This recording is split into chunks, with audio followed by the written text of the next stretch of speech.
início, então, né, o nosso Papo das Sete. E hoje nós estamos conversando com Juliana Virgínio, né? E eu quero assim, ô Ju, eu quero assim, quero que me diga quem é a Juliana Virgínio. Pelo seguinte, porque eu conheci assim a Ju agora, faz acho que uns 30, 45 dias, né, Ju? Numa Aham. reunião lá da NET com o Alberto Blois. E eu até agora vou te contar uma coisa que tu não sabias. Que daí ele Hum. falando, né, nos vários integrantes, os coordenadores, e aí falou, quando falar de agricultura aqui no Rio é com a Juliana, coisa e tal. Eu fiquei olhando assim, pensando, nem sabia que tinha agricultura no Rio de Janeiro, em destaque. Aí olha assim, a Juliana, uma guriazinha, eu digo, mas vai ver que ele se enganou, Alberto, né? Mas tudo bem, vamos deixar assim. E agora nós começamos a conversar, e eu digo assim, não, mas ela é realmente, o Alberto Blois não estava errado. Ah, Então muito obrigada. a primeira pergunta aí, quem é que é a Juliana Virgínio? Bom, sou uma vale-rio-pretana, uma carioca, e eu tô aqui no interior do Rio de Janeiro, buscando disseminar conhecimento, ajudar os produtores a terem mais esperança no agronegócio do Rio de Janeiro, levando mais informação. Eu sou veterinária, São José do Vale do Rio Preto, então às vezes o pessoal confunde com São Paulo, isso aí é bem comum, confundir com São José do Rio Preto. Hoje Sim. mesmo estava conversando e, é ali, falou as proximidades, não é aqui, ó, aqui sobe Serrana, região Serrana, Petrópolis, Teresópolis, São José, então é o interior do Rio de Janeiro. Eu fui nascida e criada aqui. Tive algumas experiências muito legais no Sul, mas sou aqui da região mesmo. Eu sou veterinária, então me dediquei à área da produção, trabalhando com a avicultura. E, e nessa que eu tive várias oportunidades, aí nesse meio tempo tive a oportunidade de ir para o Rio Grande do Sul, depois tive a oportunidade de voltar e ficar no Paraná. E agora, né, retornei depois de algum tempo para atuar aqui no Serviço Público de São José, na Secretaria de Agricultura e Desenvolvimento Econômico. E agora eu estou num novo projeto, aí, na nova missão acadêmica, que a gente vai conversar um pouquinho lá na frente. Pois é, que agora tu iniciaste, né, um mestrado em É, desenvolvimento territorial e políticas públicas. é isso aí. Uma grande missão agora para frente para a gente estar desenvolvendo. Quanto tempo é o curso esse aí, ó, João? São 2 anos. São Dois dois anos. anos, são 2 anos bem pesados aí de dedicação quase que integral, porque é pela Universidade Federal Rural aqui do Rio de Janeiro. É um programa que ele integra profissionais de várias áreas, sabe? Porque na turma eu fui muito pela parte econômica, da Sim. importância do agronegócio e o impacto social também. E, né, o quanto que o agronegócio pode, que às vezes quando fala em agronegócio, pensa, né, no mercado de soja, de milho, aquelas empresas gigantes, multinacionais. E o meu foco era a agricultura familiar, o pequeno produtor, que é o que mais desemprega no final das contas e é onde vem muito da comida que vai para nossa mesa, né? Então, eu queria entender o impacto social da agricultura na vida deles e a importância disso aí para o desenvolvimento de uma cidade.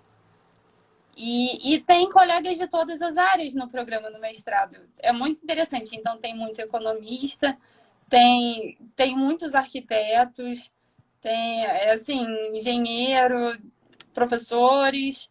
E, então, assim, o pessoal, né, da licenciatura mesmo, da geografia, jornalistas. Então, assim, é um grupo multidisciplinar e está sendo uma experiência muito, muito boa. Graças a Deus foi um presente que eu ganhei há 15 dias, né? O resultado 15 saiu aí. dias. Então foi um presente. E as aulas já começaram essa semana. Bah. Ô, Juliana, sabe que nós, né, como nós estamos aí, nesta pandemia, estamos em isolamento, né?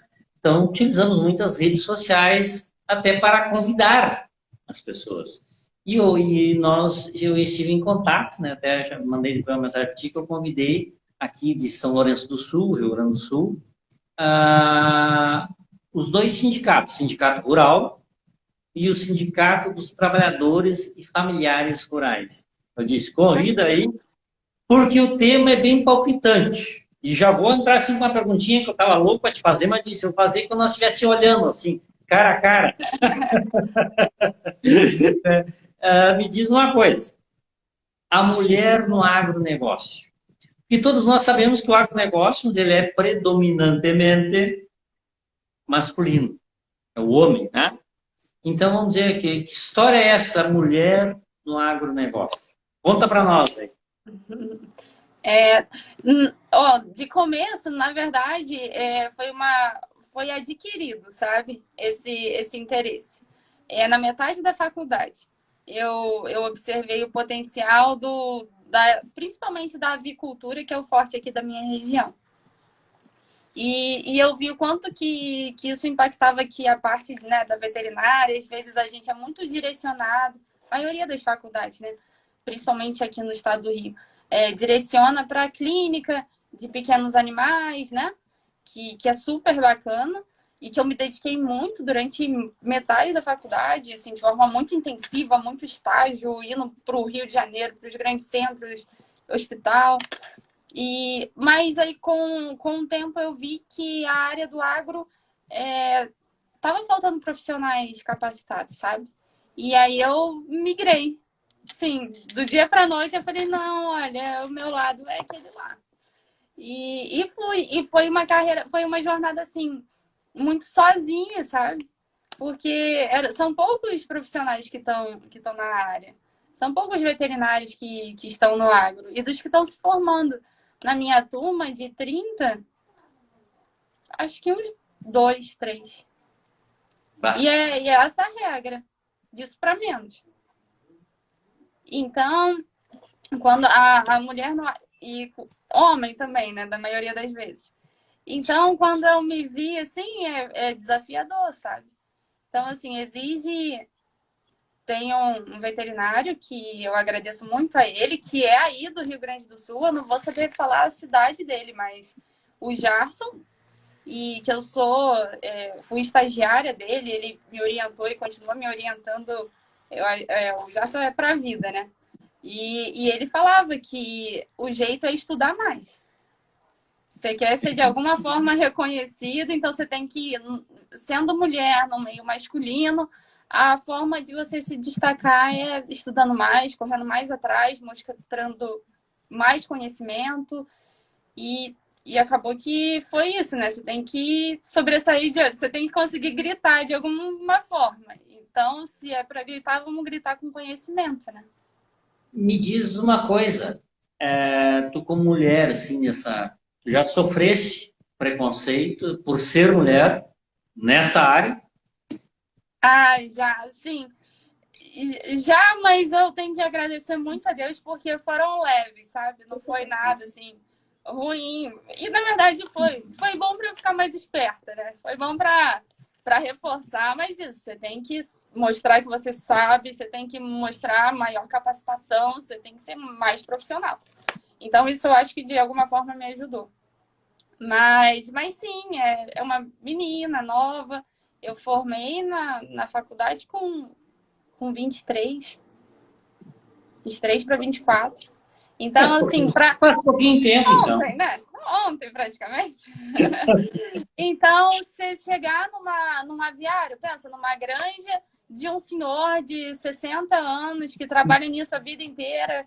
E realmente é uma menina de 20 e pouquinhos anos querendo falar o que o moço tem que fazer, o que o senhor pode, o que o senhor não pode. Isso aqui, olha, não é bem assim. Eu acredito que seja melhor se o senhor fizer desse jeito. É o padrão da empresa. E aí que é legal, sabe? As empresas, quando contratam, elas darem esse suporte. E eu tive, graças a Deus, tanto trabalhando no Espírito Santo, lá na Uniaves, que também os dois gerentes eram aí do Paraná, tanto o Márcio Márcio Ouro, um grande amigo veterinário, quanto o Vanderlei, que depois também entrou lá na mesma empresa no Espírito Santo. Quando eu fui para o Paraná também, o Jefferson, que aí no Paraná eu trabalhei, eu morava em Umuarama, o abatedouro ficava em Cidade Gaúcha. Então, quando eu tive essa passagem pelo Sul, então o suporte que... Conta para nós aí, que andou aqui pelo nosso estado, né? Então, eu tive a oportunidade de fazer o meu estágio final de conclusão de curso. Tenho que agradecer muito, porque era na cidade de Montenegro. O abatedouro tinha sido recém-adquirido pela JBS. Antes era da ADU, era uma empresa francesa. Isso em 2014. Então, foi muito legal. Eu pude ficar 4 meses e um pouquinho aí. E foi, assim, inesquecível o acolhimento. Mas aí, em todas as empresas, eu tive um suporte muito grande da gerência. Então, quando você chega no produtor, você é uma mulher, você é recém-formada e chega no produtor querendo mudar o padrão dele, no mínimo você tem que contar que o que você estiver falando, a empresa por trás tem que confirmar aquilo, né? Porque senão aí você cai no descrédito e aí vira uma confusão. Então, graças a Deus, assim, os gerentes, que sempre sendo homens, mas sempre deram um suporte muito grande para a equipe. Que legal, olha, assim. Mas não tivesse, assim, em algum instante, assim, aquela situação, né, por ser mulher, assim, que tu deu vontade de desistir, chutar o pau da barraca, como a gente costuma dizer aqui, né? Não chegou a ter, assim, uma situação extrema. Não. Graças a Deus, não. Né? E também, que eu estava vendo, assim, nós conversando, vendo não é no teu currículo, no teu histórico aqui, né? Tivesse uma passagem no setor público, né? Como secretária municipal de agricultura no período de 2018 a 2020. É isso? Isso. Sim, eu tava 1 ano trabalhando no Paraná. E aí eu tive o feliz convite do prefeito aqui da minha cidade de me convidar para compor a equipe do governo.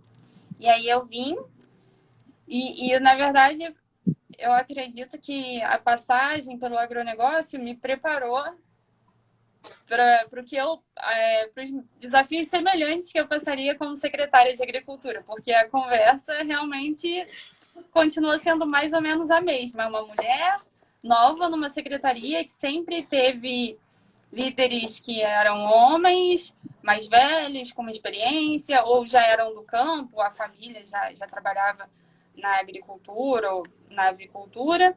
Então, desafios semelhantes. Que legal. Olha, que é uma história, né? Pouquinhos anos, mas já é uma história, né? Que bem novinha, como se diz, mas sempre tem, né? O Ju, nós estamos aqui assistindo, o pessoal que está participando, né, da nosso Papo das Sete. Hoje estamos com Juliana Virgínio, do Rio de Janeiro. E nós, na sexta-feira, teremos Papo das Sete, também às 19 horas, com a Mabi Monteiro, lá de Porto Belo, Santa Catarina. A Mabi também vai falar sobre empreendedorismo feminino, também sobre a história dela, porque nesse mês de março, né, nós tínhamos assim, já conversado com várias pessoas, mas eu disse, olha, vamos deixar os homens de lado, porque agora aqui vai ser dela. Claro que a grande vantagem é que depois nós vamos continuar com vocês também, né? Óbvio, né? Tem que dividir um pouquinho para cada um. Não, exatamente, né? Eu digo assim, hoje, claro, não estamos ainda no ideal, não é aquilo que nós todos almejamos, mas já se avançou muito, né, nessa questão de gêneros. Já se avançou muito, né? Tanto é que eu faço uma atividade, né, sobre o empreendedorismo feminino, né, os desafios do século XXI. Nós temos 7 milhões de mulheres empreendedoras. E foi feita uma pesquisa com em torno de 15 mil empresas brasileiras. E nessas empresas, né, o percentual da mulher ocupando os cargos de liderança é 23%. Mas se jogar somente essa informação, né? Mas a média mundial é 24%. Então, nós estamos basicamente equiparados, né, aqui no Brasil, em percentuais de ocupação nos cargos de liderança das empresas. E aqui, quando nós falamos, empresas de todos os portes, né, pequenas, médias e grandes conglomerados empresariais. E nós temos aí várias mulheres aí que se conhecem de destaque aí ocupando cargos na a presidência de grandes empresas, né? Então isso é muito importante. Mas agora eu te digo, me chamou a atenção a mulher no agronegócio. E na agricultura familiar, que é a grande parte do que move o agro aqui no estado do Rio de Janeiro e, na verdade, na maioria dos estados, né? Tirando o centro-oeste ali muito forte, Paraná, o sul, mas ainda predomina a agricultura familiar no Brasil e é o que realmente traz mais alimentos para nossa mesa. Grande parte vem da agricultura familiar, do que a gente vai jantar ou já jantou hoje.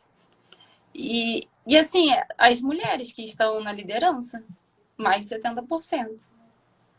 São as mulheres que estão na agricultura familiar, que estão ali em casa, que estão coordenando, que estão realmente pegando, fazendo, plantando, colhendo, encaixando, mandando para o Ceasa.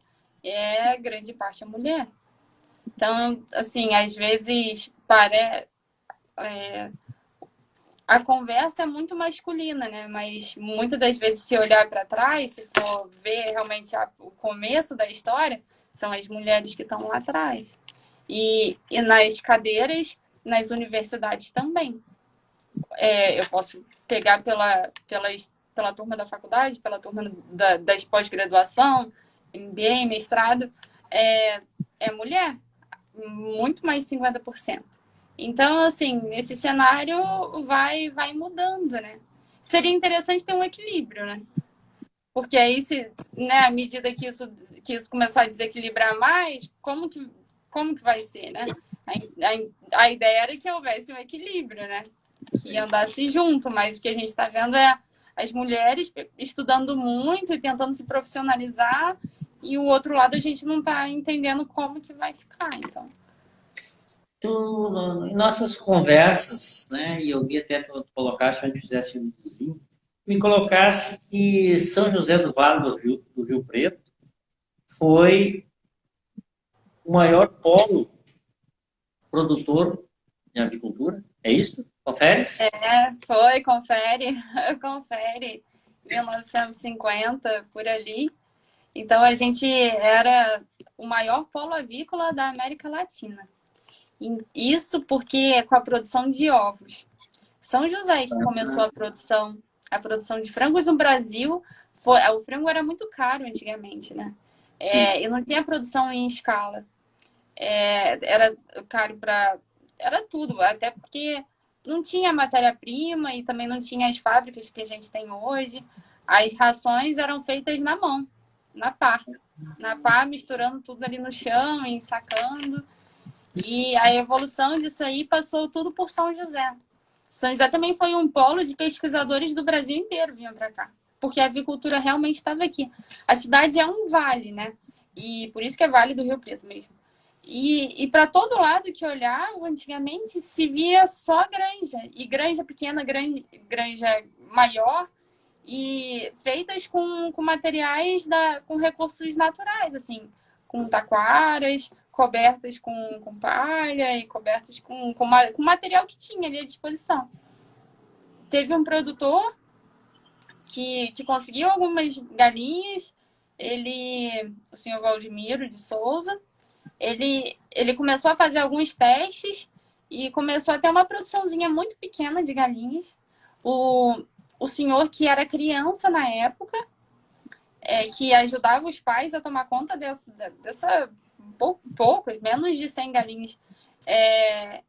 Ele conta essa história hoje, o Seuzinho, um grande amigo, me ajudou a escrever os artigos contando essa história. A casinha está lá até hoje, então eles cercaram e colocou ali as galinhas e foi aumentando.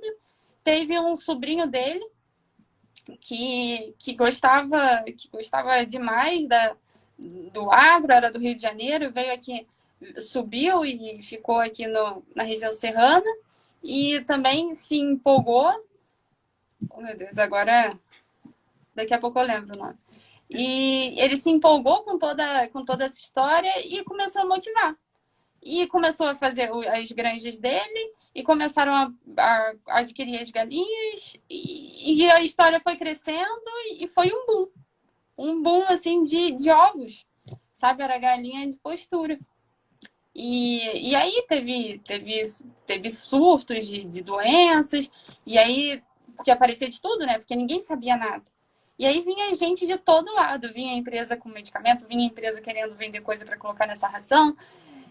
Era um show aqui. Isso movimentava muito dinheiro também para a cidade, porque eram técnicos veterinários e de todos os lados do Brasil, né? E aí dormiam aqui, ficavam aqui e movimentavam muita coisa, né? Então foi uma época muito importante. Depois houve um declínio, porque o declínio aconteceu quando outros estados que tinham a matéria-prima mais próxima perceberam quanto que era viável a atividade. Então, assim, tinham algumas pessoas que previam, poxa, quando outros estados que têm a matéria-prima perceberem o quanto a atividade é lucrativa, vai ser difícil competir, porque é muito caro produzir no Rio de Janeiro. É muito caro produzir por conta da distância da matéria-prima, né? Que aqui o que produz aqui é muito pouco. A grande parte vem de fora. Então fica muito caro o custo daqui. E aí nisso, realmente foi diminuindo a produção, não deu para os produtores aguentarem. E aí ficou uma época assim, de vazio na cidade. Isso aí foi muito ruim economicamente para o município, socialmente também.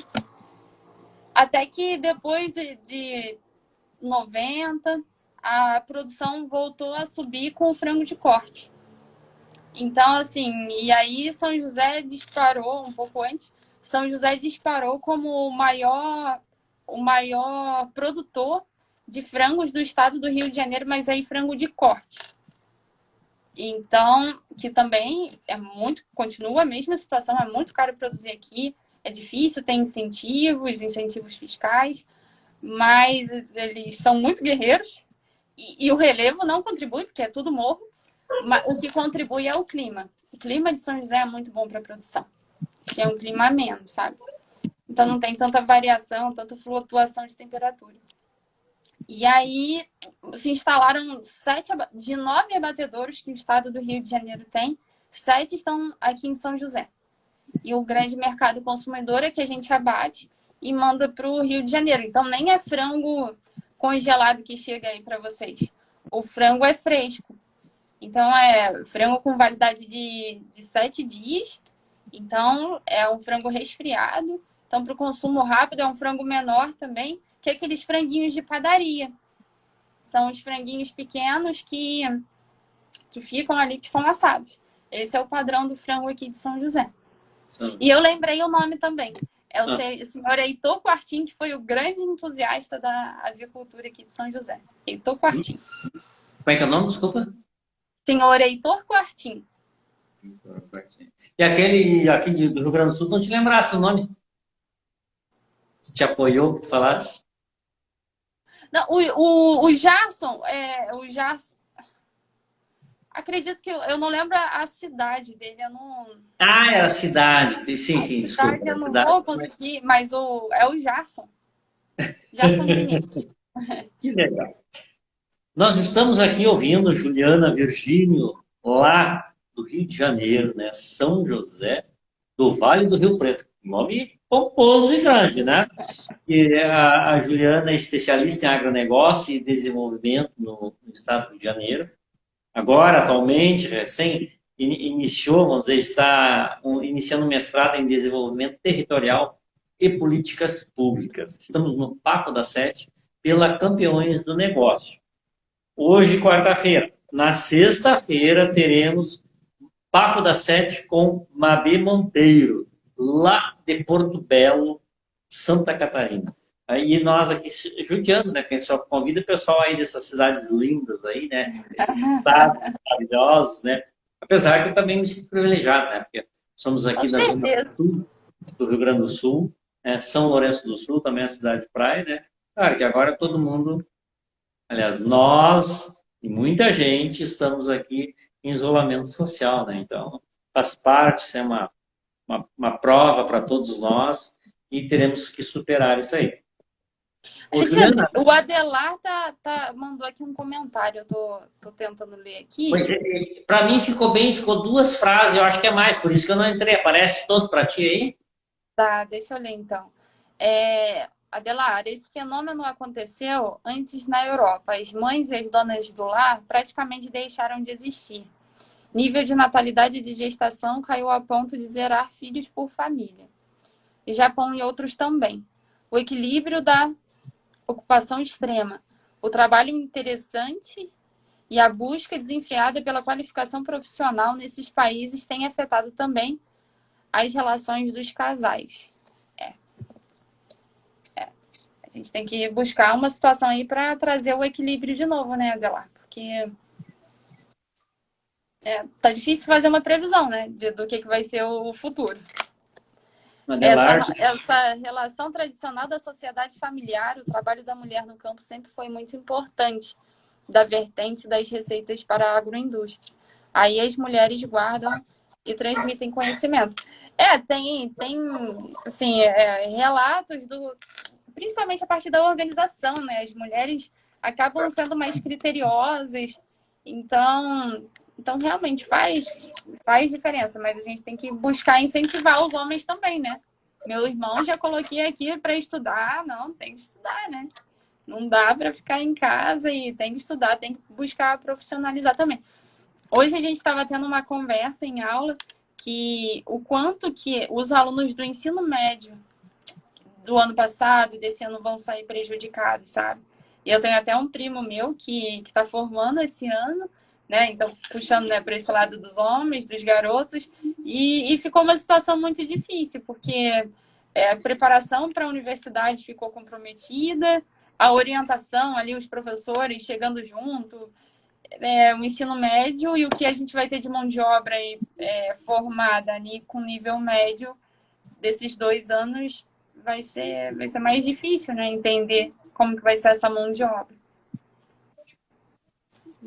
sabe que essas evoluções e declínios são cíclicos, né, Ju? Nós temos, assim, várias cidades. Aqui em São Lourenço do Sul, eu não cheguei a pegar essa fase áurea, como se diz, né? Foi considerada a terra da batatinha.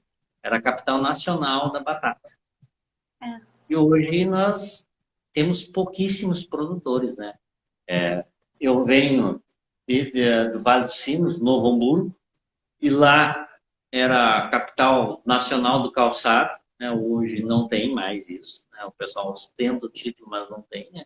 Então, passou outros polos, né? Franca, em São Paulo, calçado masculino, Nova Serrana, em Minas Gerais, calçados esportivos, e já estão avançando para outras linhas também. Então, tudo isso são, nós, assim, a gente fica até se questionando, né, o porquê, será que são as gestões públicas que não dão o suporte necessário, que deixam as cidades perderem seu potencial econômico e depois fica aquela estagnação. Hoje, qual seria hoje o potencial de São José? Qual é que é a atividade econômica assim que poderia se destacar? É o agronegócio. A avicultura que move muita coisa, né? Porque a cadeia da avicultura é muito grande, né? Então move muita coisa. E a agricultura também. Somos os maiores produtores de chuchu do estado. Né? Toda a parte de folhagens, a couve-flor se destaca também com uma produção enorme. E já fomos exportadores de caqui. Também a produção de caqui no estado do Rio de Janeiro, maior produção aqui em São José. Então, mas é isso, né? E até por isso que eu quis estudar o tema, e eu queria linkar com economia e com desenvolvimento social, porque à medida que é entendido, né, que a agricultura, a avicultura é a base da economia de uma cidade, você tem que ter um planejamento para fazer isso funcionar. Porque se isso para, né, igual parou o calçado, até equilibrar de novo, sabe? A população sofre demais, sabe? Fica num marasmo terrível e não tem muito o que fazer. Então, até por isso que eu quis estudar o tema. O tema do meu trabalho, por exemplo, é o impacto, análise do impacto da cadeia avícola sobre o desenvolvimento territorial de São José. E Para entender tá bem vindo para um que você livro falou. aí. Tá vindo um livro com esse tema. Hã? Quem sabe um dia, né? Quem sabe um dia. Vamos lançar aqui na Campeões do Negócio, então. Vamos esperar esse livro aí. Tá, é isso aí, se Deus quiser. Poxa, Eita. que prazer, meu Deus do céu. Ô, Ju, nós tínhamos falado que iríamos conversar 30 minutos, já estamos em 40 minutos. Depois vou mandar a conta do Instagram para ti, tá? Ah, Eu quero aqui que tu deixe uma mensagem para as mulheres, empreendedoras ou não, futuras, né?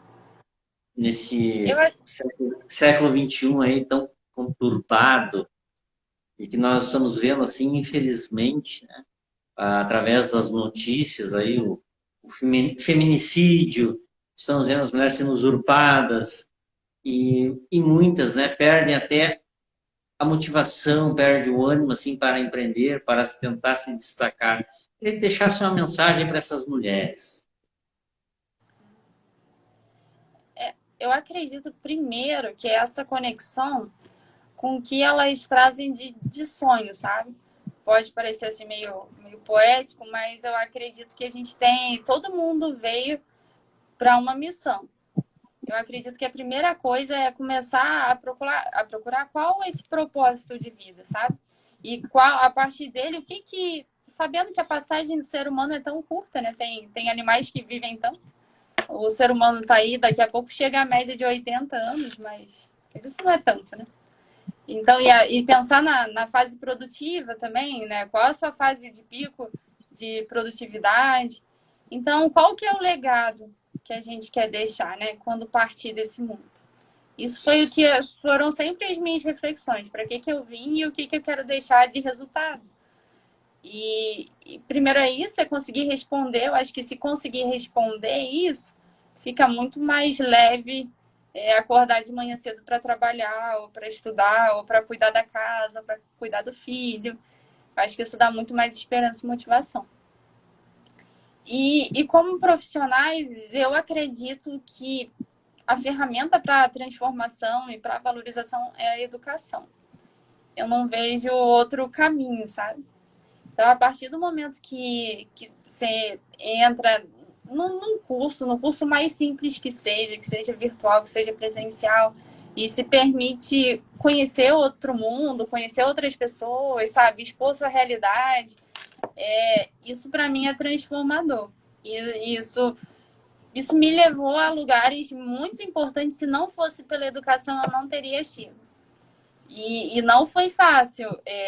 Aí até, né, só para completar e para não alongar demais, mas vim de escola pública, não sou de família rica.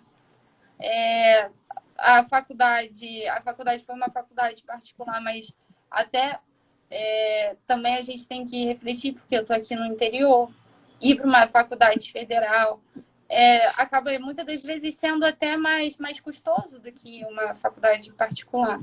Mas foi a faculdade, sabe, com todas as dificuldades, levando marmita, pegando ônibus. Eu não mudei de cidade para estudar. Eu continuei, era 1 hora de ônibus, 1 hora e meia para ir, 1 hora e meia para voltar.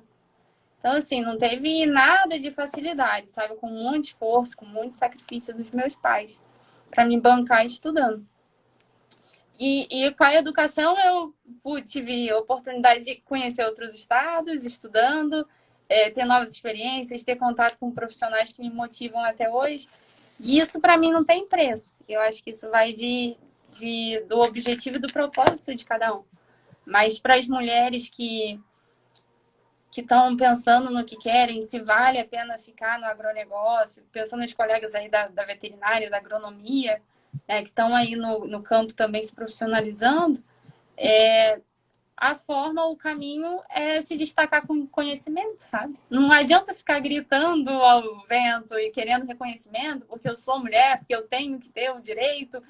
Não, peraí, vamos brigar com conhecimento. Não, é por conta disso, sabe? Apresentar, né, que você faz muito bem, trabalha com gestão, é apresentar dados e fatos, mas para isso a gente tem que estudar, tem que ficar aqui de noite lendo, estudando, trabalhando, buscando conhecimento. E eu acho que isso é transformador. E é assim que a gente vai transformar a cidade, né? Porque as nossas sociedades, porque é um trabalho muito pequenininho, né? De formiguinha, mas que isso vai se tornando uma cadeia e é feito, né, uma onda, né? Isso aí vai se multiplicando. E lá na frente, quem sabe a gente consegue um resultado bem grande. Beleza. Muito obrigado. Muito Obrigada. obrigado por termos aí brilhantado aí essa live, né, trazendo a tua história aí. E uma história, né, de luta, uma história de persistência, né, de busca do conhecimento.